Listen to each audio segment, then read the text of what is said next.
Hello students. तो बेटा आज का जो हमारा टॉपिक रहने वाला है वो टॉपिक है बेटा class 12th inverse of matrices. हमें मैट्रिक्स का क्या फाइंड आउट करना है बेटा, हमें मैट्रिक्स का करना है inverse find.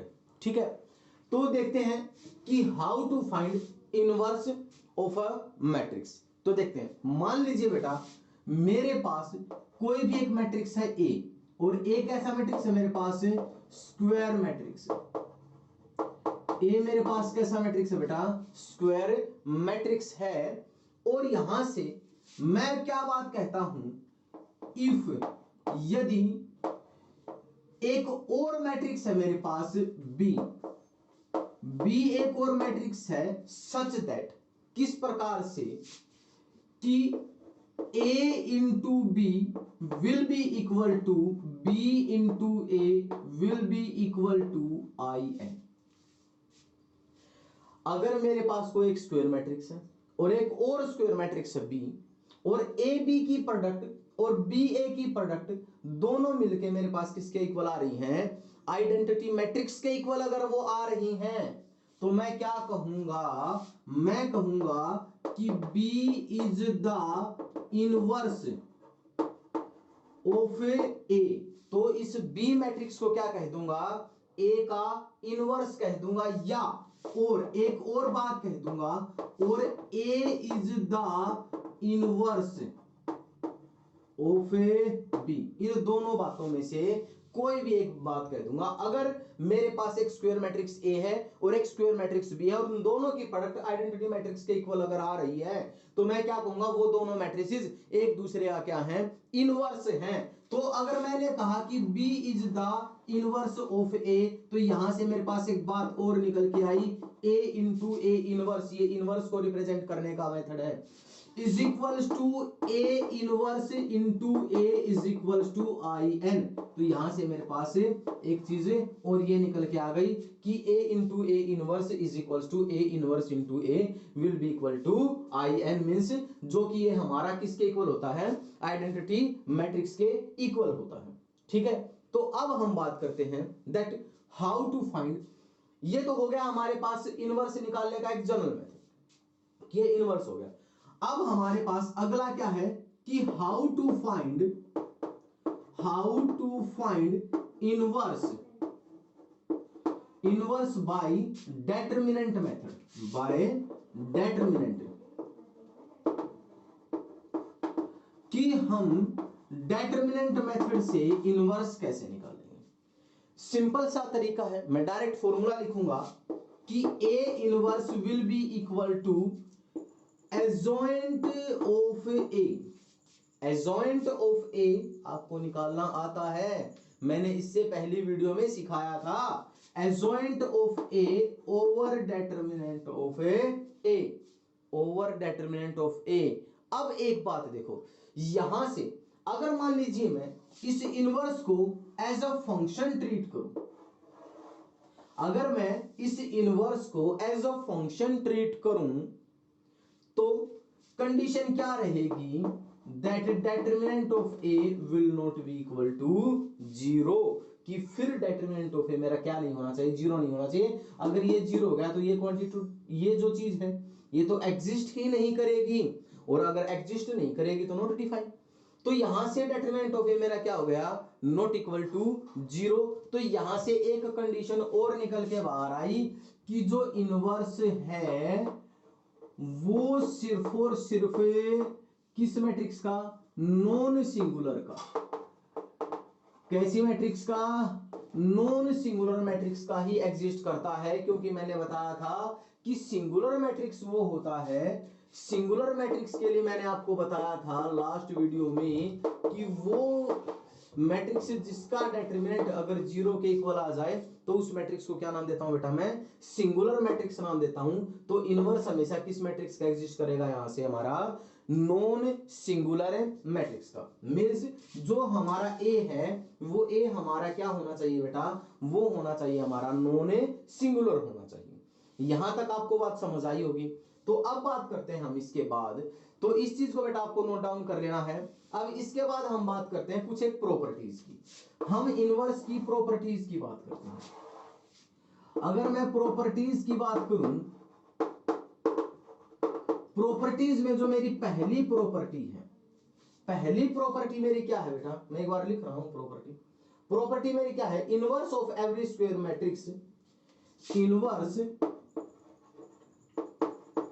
Of every square matrix if exist. देखो एग्जिस्ट का केस तो यहां है कि अगर वो एग्जिस्ट करता है इज यूनिक, कि मेरे पास कैसा होगा, वो यूनिक होगा। तो देखते हैं कैसे, कि देखो बेटा मेरे पास क्या है, A B is equal to B A और is equal to I n होता है। तो मैंने यहां से क्या कह दिया, इस बी को क्या कह दिया, ए का इनवर्स कह दिया। तो मैंने क्या कहा कि भाई इस बी को छोड़ के यहां पे कोई एक और मैट्रिक्स है सी, कोई और मैट्रिक्स है सी जो कि किसका इनवर्स है, मेरा जो कि इस ए का इनवर्स है। तो A C is equal to C A और is equal to I N हो जाएगा, मेरा हो जाएगा। अब देखो यहां से कि मेरे पास तो ए बी की वैल्यू आई एन थी, ए बी की वैल्यू मेरे पास क्या थी बेटा, आई एन थी। तो ए बी की वैल्यू मेरे पास आई एन थी और ऑल्सो ए सी की भी वैल्यू मेरे पास क्या थी, आई एन थी। या फिर मैं क्या कह सकता हूं यहां से, या फिर मैं यहां से कह सकता हूं कि एक सिंपल सा तो मेथड ये है कि A B is equal to I N है और ए सी भी मेरा किसके इक्वल है, आई एन के। तो मैंने क्या किया कि ए बी और ए सी को क्या कर दिया, यहां से इक्वल रख दिया, इक्वल रख दिया। तो अब इक्वल रखने के बाद यहां से ए बी बी ए,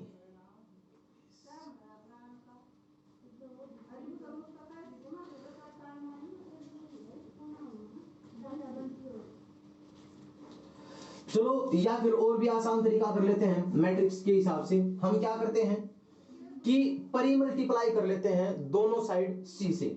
मैंने सी से परी मल्टीप्लाई किया, C into A B is equal to C into I n. अब यहां से क्या मैं लिख सकता हूं, C A into B is equal to C, क्योंकि सी इंटू आई एन मेरा क्या हो जाएगा, सी हो जाएगा। अब सी ए तो मेरा किसके इक्वल है, आई एन के, और आई एन इंटू बी मेरा बी, तो यहां से मेरे पास बी किसके इक्वल आ गया, सी के इक्वल आ गया। तो हमारी बस यही प्रॉपर्टी थी कि अगर मान लीजिए मेरे पास कोई भी एक स्क्वायर मैट्रिक्स है और उस स्क्वायर मैट्रिक्स का अगर इनवर्स एग्जिस्ट करता है तो वो इनवर्स हमारा क्या होगा, वो इनवर्स हमारा यूनिक होगा। ठीक है, तो यहां तक आपको समझ में आया होगा। So pause the video to note it down. Okay बेटा, तो अब हमारी अगली प्रॉपर्टी क्या है कि if A and B be two non zero, sorry A and B be two non singular matrix, मेरे पास ए और बी दोनों कैसी मैट्रिक्स हैं, दोनों नॉन सिंगुलर स्क्वायर मैट्रिक्स हैं। तो ए बी इनवर्स मींस मैंने पहले किया ए बी का प्रोडक्ट, फिर बाद में क्या किया इनवर्स, तो किसके इक्वल होगा, B inverse into A inverse के इक्वल होगा। और इसी में अगर मान लीजिए मेरे पास होता ए बी सी इनवर्स, तो क्या लिखता, C inverse B inverse and A inverse. तो बेटा अब हमारी जो अगली प्रॉपर्टी है वो प्रॉपर्टी क्या कहती है कि मेरे पास एक मैट्रिक्स है कोई भी ए, और वो कैसी मैट्रिक्स है, नॉन सिंगुलर मैट्रिक्स है, मींस उसका इनवर्स एग्जिस्ट करता है। तो ए ट्रांसपोज का inverse will be equal to A inverse transpose. ये काफी अच्छी प्रॉपर्टी है, इंपॉर्टेंट प्रॉपर्टी है।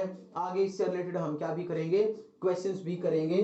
देखो कि पहले मैंने किया ट्रांसपोज, बाद में किया इनवर्स, तो मेरे पास जो मैट्रिक्स आया तो वो ए इनवर्स का ट्रांसपोज करने के बाद जो मैट्रिक्स आएगा उसके मेरे पास क्या रहेगा, वो दोनों सेम रहेंगे। अब इसके बाद हमारे पास एक और प्रॉपर्टी है क्या, कि डेटर्मिनेंट ऑफ ए, मेरे पास क्या था, डेटर्मिनेंट ऑफ ए का इनवर्स। पहले मैंने क्या किया कि कोई मैट्रिक्स था उसका डेटर्मिनेंट निकाला और फिर उसका इनवर्स किया, तो किसके इक्वल आएगा, ए इनवर्स मैंने पहले मैट्रिक्स का निकाला और फिर बाद में क्या किया, उसका डेटरमिनेंट कर दिया, तो ये दोनों चीजें हमारी क्या आएंगी, सेम आएंगी। ये हमारी थी बेटा कुछ एक प्रॉपर्टीज। अब इन प्रॉपर्टीज से रिलेटेड हम करते हैं कुछ एक क्वेश्चंस। तो अब देखो मेरे पास एक क्वेश्चन है और वो क्वेश्चन मेरे पास क्या है बेटा, मैं क्वेश्चन लिख रहा हूं यहां पे, एग्जांपल है क्या, if A is a 3x3 matrix, मेरे पास ए 3x3 मैट्रिक्स है, हमें के फाइंड आउट करना है, के फाइंड आउट करना है कब, जब मेरे को दे रखा है डेटरमिनेंट ऑफ ए इनवर्स, किसका, ए इनवर्स का determinant is equals to determinant of A, पहले मैंने डेटरमिनेंट ऑफ ए किया और फिर उसकी पावर कर दी मैंने क्या, के कर दी, फिर मैंने उसकी पावर क्या कर दी बेटा, उसकी पावर मैंने कर दी के। तो अब हमें इस क्वेश्चन को क्या करना है, सोल्व करना। तो देखो determinant of A inverse is equals to determinant of A raise to the power K, ये हमें गिवन है, हमें के के लिए सोल्व करना है। तो कैसे के लिए सोल्व करूंगा, मैं अपनी फोर्थ प्रॉपर्टी यूज करता हूं कि भाई डेटरमिनेंट ऑफ ए इनवर्स मेरा किसके इक्वल होता है, ए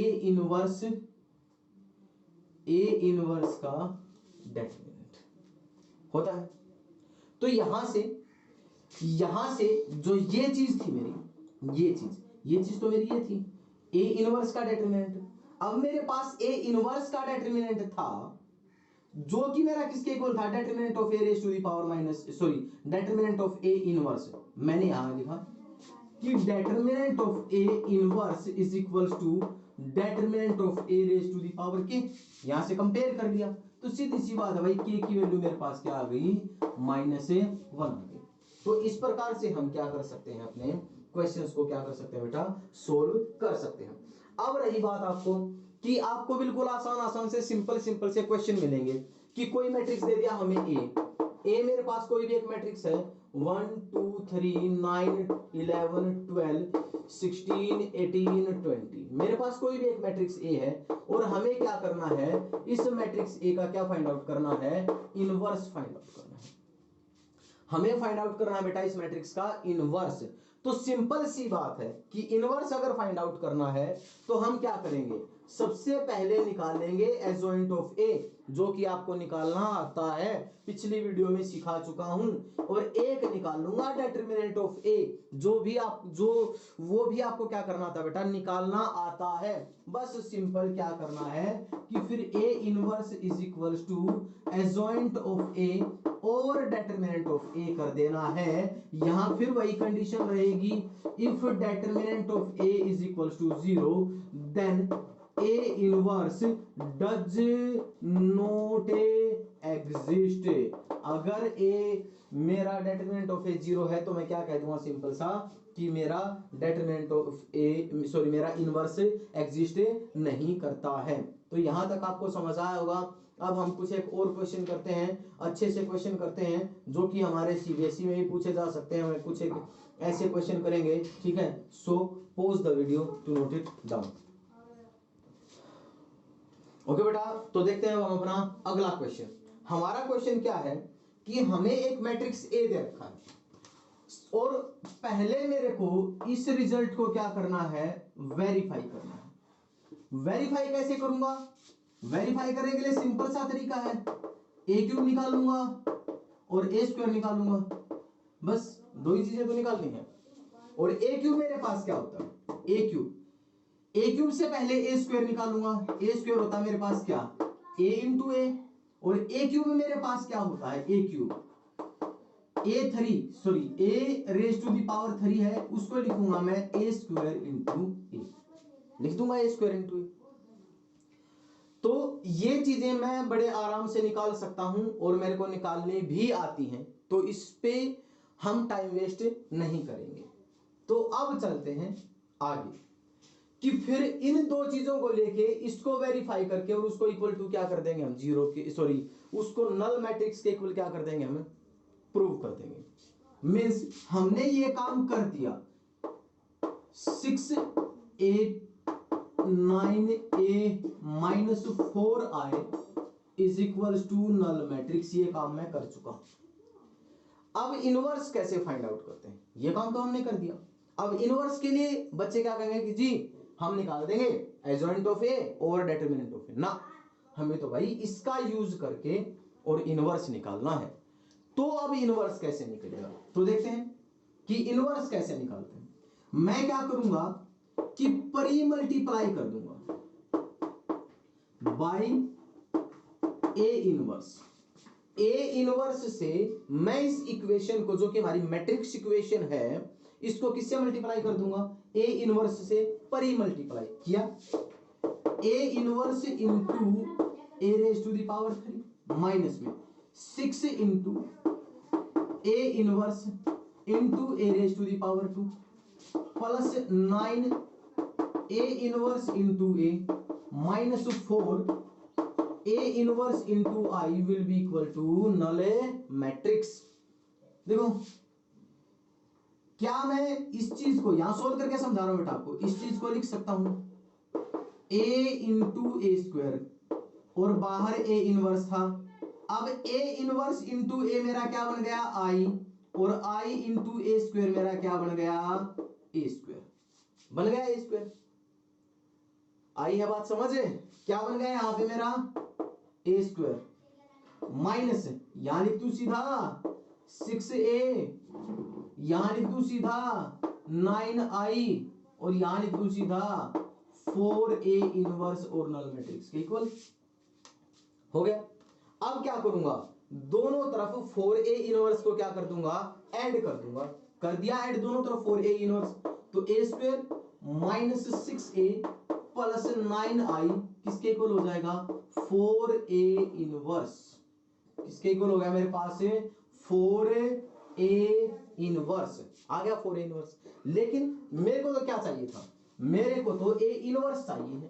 तो यहां से a inverse is equals to 1/4 a square minus 6a plus 9i। बस अब हमें क्या करना है, a स्क्वायर की वैल्यू रखनी है, 6a की वैल्यू रखनी है और 9i की वैल्यू रखनी है, और उनको क्या कर देना है, सम अप कर देना है। और सम अप करने के बाद मेरे पास एक और मैट्रिक्स बाहर निकल के आएगा, और उस मैट्रिक्स का 1/4 मेरे पास क्या हो जाएगा, मेरा a इनवर्स हो जाएगा। तो इस प्रकार से हम इस एक्सरसाइज के क्वेश्चंस को बड़े आराम से सोल्व कर सकते हैं बेटा, बड़े आराम से सोल्व कर सकते हैं। ठीक है, तो इस प्रकार के जो भी आपके क्वेश्चंस हैं उनको इजीली सोल्व करें, नोट डाउन करें, प्रॉपर्टीज पे फोकस करें। इसके बाद जो भी हमारी आगे जो रहने वाला है ये चैप्टर, उसमें प्रॉपर्टीज का ही रोल है। सारी प्रॉपर्टीज पे अच्छे से फोकस करें, तभी आपके क्वेश्चंस सोल्व हो पाएंगे आगे। सीबीएसई में प्रॉपर्टी बेस्ड क्वेश्चंस आते हैं, डायरेक्ट क्वेश्चन नहीं देगा वो। तो यहां तक आपको समझ आया होगा। So pause the video to note it down.